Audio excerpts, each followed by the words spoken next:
So there's a particular four-letter word that has a tremendous amount of influence over our minds and our lives.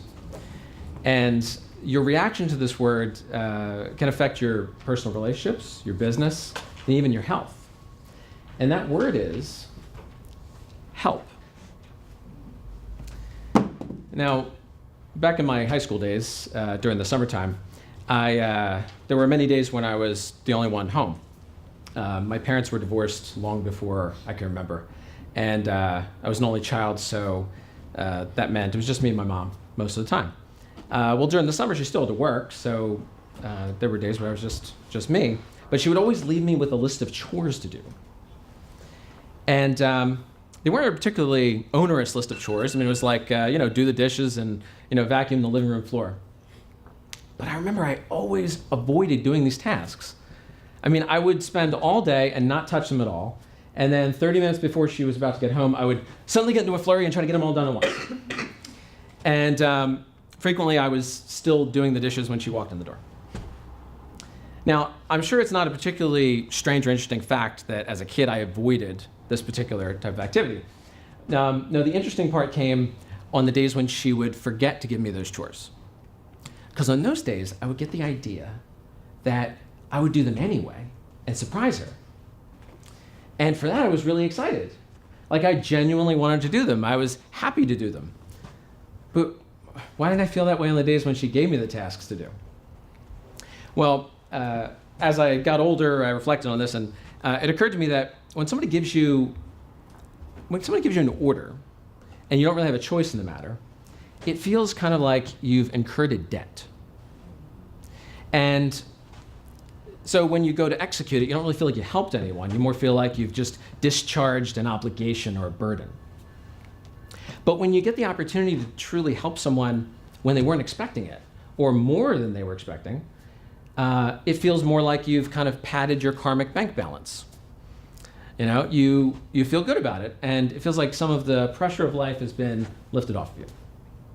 So when you engage in activities that, in your estimation, you feel really help other people, it helps you too.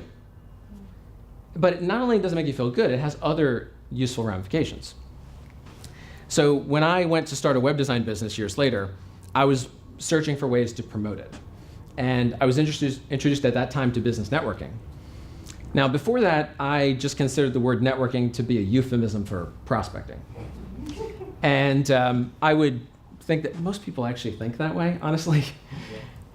But as I started to read and learn more about the subject, I found that the best networkers out there, the power connectors, were the people who focused their networking efforts on helping people without any expectation of any type of quid pro quo.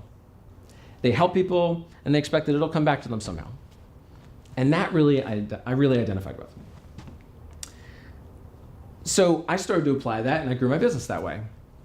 But more than that, it inspired me because I wanted to push that philosophy into the business world. I wanted to actually make it so that people would actually spend their time focusing on the help instead of just what they get back. And that's what inspired my startup, Linksphere. Linksphere is a mobile app, which is kind of the first complete business networking CRM. And it'll help you to organize your relationships better than anything out there. But more than that, it was designed in every one of its features to promote a generosity mindset in the user. And to help change the culture of business networking from one of self-interested prospecting to one where people are genuinely helping one another to succeed. And that is the why for my business. But in case that I haven't fully pressed home the point about the value of the help factor, listen to this.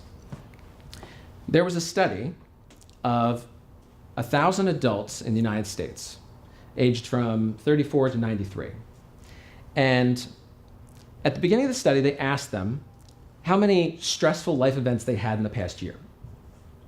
They also asked them, how much time do you spend helping friends, neighbors, people in the community?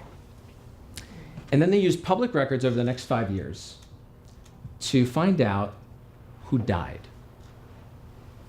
And What they found was that for every major stressful life event, it increased the risk of dying by 30%.